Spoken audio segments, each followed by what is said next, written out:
Hello friends, welcome to this channel. तो आज की वीडियो है यूजीसी नेट की जो 3 कैटेगरीज होती हैं वो क्या है, तीनों कैटेगरीज में क्या क्या होता है और अगर पीएचडी ओनली वाला क्या सीन है।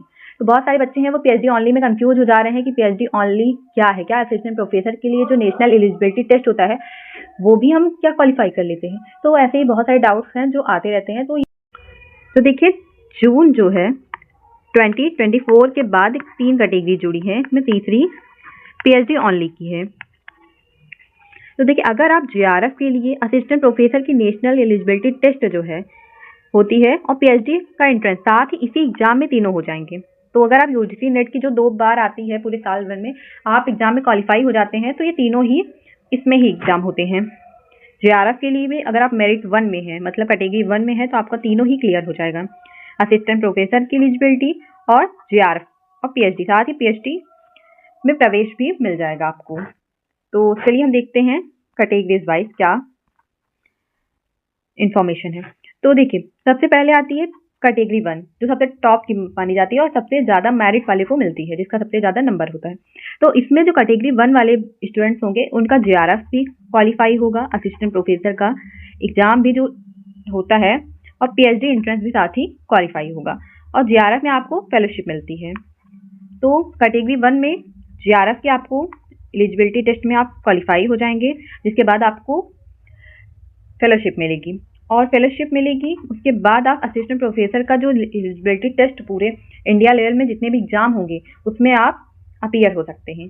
तो और साथ ही पीएचडी एडमिशन भी ले सकते हैं, यही एंट्रेंस एग्जाम में हो जाएगा क्वालिफाई। तो देखिए, फेलोशिप में जेआरएफ वालों को मिलता है 37,000 ही मिलता है सबसे पहले। तो जेआरएफ और असिस्टेंट प्रोफेसर और पीएचडी ये तीनों अगर आप कैटेगरी 1 के में क्वालिफाई करते हैं तो ये तीनों ही साथ में क्वालिफाई होगा। असिस्टेंट प्रोफेसर का देखिए, जो इंडिया लेवल पे जितने भी एग्जाम असिस्टेंट प्रोफेसर के कहीं भी आते हैं, अगर आपने नेट किया है या जेआरएफ है आपका तो आप उसके लिए एलिजिबल हो जाते हैं। अगली कैटेगरी है जो है कैटेगरी 2 जिसे हम कहते हैं और उसे नेट भी कहा जाता है। अगर आपका नेट क्वालिफाई है, आप कैटेगरी 2 में है, तो आपका असिस्टेंट प्रोफेसर और पीएचडी एंट्रेंस दोनों ही क्वालिफाई होगा।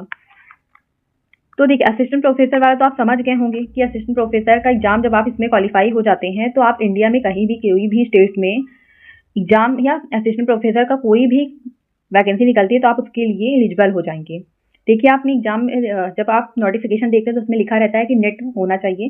तो अगर आप कैटेगरी 2 में भी क्वालिफाई करते हैं तो भी आप फॉर्म भर सकते हैं और आप प्राइवेट में भी अगर चाहे तो पढ़ा सकते हैं असिस्टेंट प्रोफेसर के तौर पर। जेआरएफ वाले बच्चे वो क्या होता है, उनको बस फेलोशिप मिलती है, बाकी नेट वालों को फेलोशिप कम मिलती है। तो ये प्रॉब्लम है इसमें, बाकी जेआरएफ में फेलोशिप ज्यादा मिलती है। आई होप कि आपको कैटेगरी 2 भी समझ में आ गया होगा। अगर आप कैटेगरी 2 में क्वालिफाई होते हैं तो असिस्टेंट प्रोफेसर और पीएचडी दोनों क्वालिफाई हो जाएगा। तीसरा जो है वो क्या है, जो नई कैटेगरी बनी है इस बार पीएचडी ओनली का। तीसरी अगर कैटेगरी आपका कम नंबर है यूजीसी नेट में और पीएचडी ओनली में आप क्वालिफाई हैं तो आप सिर्फ जो है पीएचडी में एंट्रेंस एग्जाम में क्वालिफाई हैं और आप पीएचडी कर सकते हैं इस एग्जाम के थ्रू किसी भी यूनिवर्सिटी या किसी भी कॉलेज में। तो पीएचडी ओनली में सिर्फ यही है कि आप असिस्टेंट प्रोफेसर के लिए क्वालिफाई नहीं है, उसके एलिजिबिलिटी टेस्ट के लिए आप क्वालिफाई नहीं है और जेआरएफ के लिए भी क्वालिफाई नहीं है। पीएचडी ओनली में जो तीसरी कैटेगरी है सिर्फ पीएचडी करने के लिए आप क्वालिफाई हैं। तो तीसरी कैटेगरी आई होप कि आपको समझ में आ गई होगी। तो इसमें आप असिस्टेंट प्रोफेसर के लिए क्वालिफाई नहीं है और साथ ही जेआरएफ के लिए भी क्वालिफाई नहीं होंगे, सिर्फ पीएचडी करने के लिए आप क्वालिफाई हैं। अब चलिए एक चार्ट के माध्यम से समझ लेते हैं कि क्या क्या किस किस कैटेगरी में लोग क्वालिफाई कर जाते हैं। तो सबसे पहले है कि जेआरएफ वाले जो बच्चे हैं, जैसे आप कैटेगरी 1 में क्वालिफाई होते हैं तो आपका जेआरएफ क्वालिफाई हो जाएगा। असिस्टेंट प्रोफेसर की जो पोस्ट होती हैं उन सबके लिए आप क्वालिफाई हो जाएंगे। तीसरा, पीएचडी एडमिशन लेने के लिए भी क्वालिफाई हो जाएंगे। लेकिन कैटेगरी 2 में क्या डिफरेंस है कि आप इन दोनों के लिए तो क्वालिफाई हो जाएंगे, असिस्टेंट प्रोफेसर पोस्ट के लिए जो वैकेंसी आती है और पीएचडी एडमिशन के लिए, लेकिन आपको जेआरएफ की फेलोशिप नहीं मिलेगी कैटेगरी 2 वालों को। साथ में तीसरी जो नई कैटेगरी आई है वो है पीएचडी ओनली का। पीएचडी ओनली वाले बच्चे सिर्फ पीएचडी एडमिशन के लिए क्वालिफाई होंगे, ना तो वो असिस्टेंट प्रोफेसर के पोस्ट के लिए क्वालिफाई होंगे और ना ही जेआरएफ के अमाउंट के लिए या फेलोशिप के लिए वो बच्चे क्वालिफाई होंगे, सिर्फ वो पीएचडी एडमिशन के लिए ही क्वालिफाई होंगे। और इस समय जो है नया जो चला है उसमें क्या है कि आपका पीएचडी में जो एडमिशन होता है वो 70% नेट के स्कोर पे और 30% इंटरव्यू के बेस पे आपका होता है।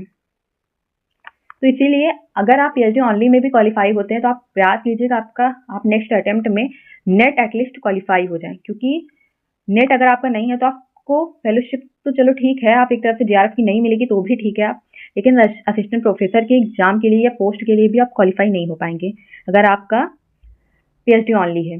इसीलिए नेट तो एटलीस्ट आपको होना ही चाहिए।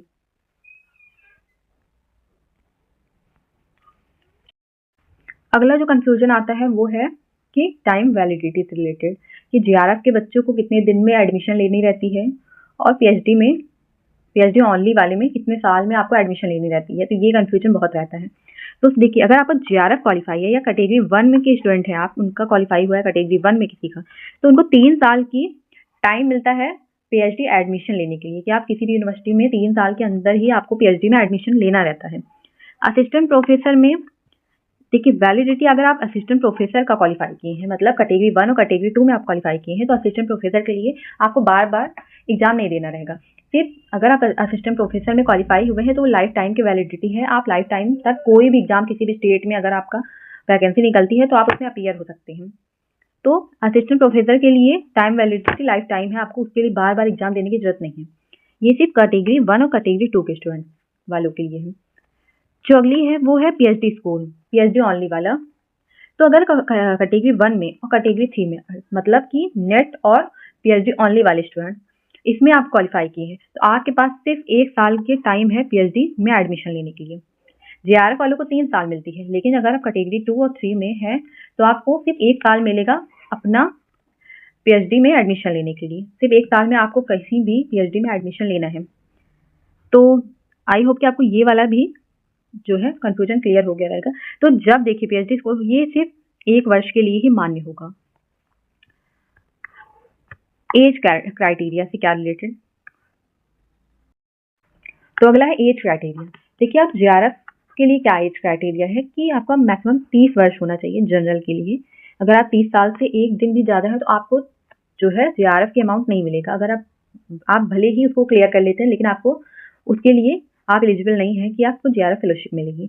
जनरल वालों के लिए 30 साल है और 5 साल इसी में और ऐड कर लीजिए for OBC, SC, ST and women, जो महिलाएं हैं उनके लिए।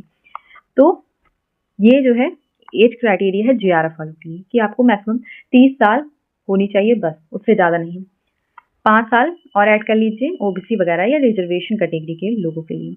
देखिए, अगला है जो असिस्टेंट प्रोफेसर और पीएचडी के लिए कोई एज क्राइटेरिया नहीं है। आप असिस्टेंट प्रोफेसर किसी भी एज में आप क्वालिफाई कर सकते हैं और पीएचडी एडमिशन ले सकते हैं।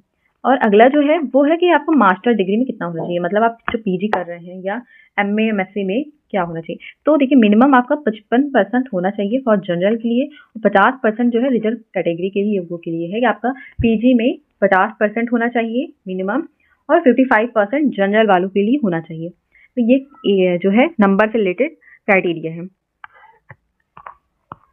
देखिए, अभी अगर आप एग्जाम में नए हैं या एग्जाम के बारे में थोड़ा भी जानते हैं तो आपको पता है कि 6% जो है वो है नेट के लिए और 1% जो है जेआरएफ वालों के लिए है।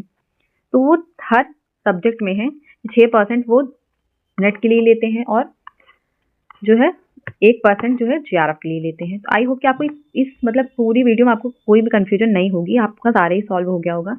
तो अगर आपको ये वीडियो थोड़ी बहुत भी हेल्पफुल लगती है तो प्लीज़ आप चैनल को सब्सक्राइब करें और वीडियो को लाइक करें। और अगर आप पॉलिटिकल साइंस के स्टूडेंट हैं या पेपर 1 के लिए मैं आपको गाइड कर सकती हूँ। मैं खुद 3 बार नेट क्वालिफाइड हूँ और बहुत अच्छे परसेंटाइल से 98.23 परसेंटाइल और 98.05 परसेंटाइल, तो ये सब जो है मेरा क्वालिफाई है। तो मैं आपको थोड़ा बहुत भी गाइड कर सकती हूँ।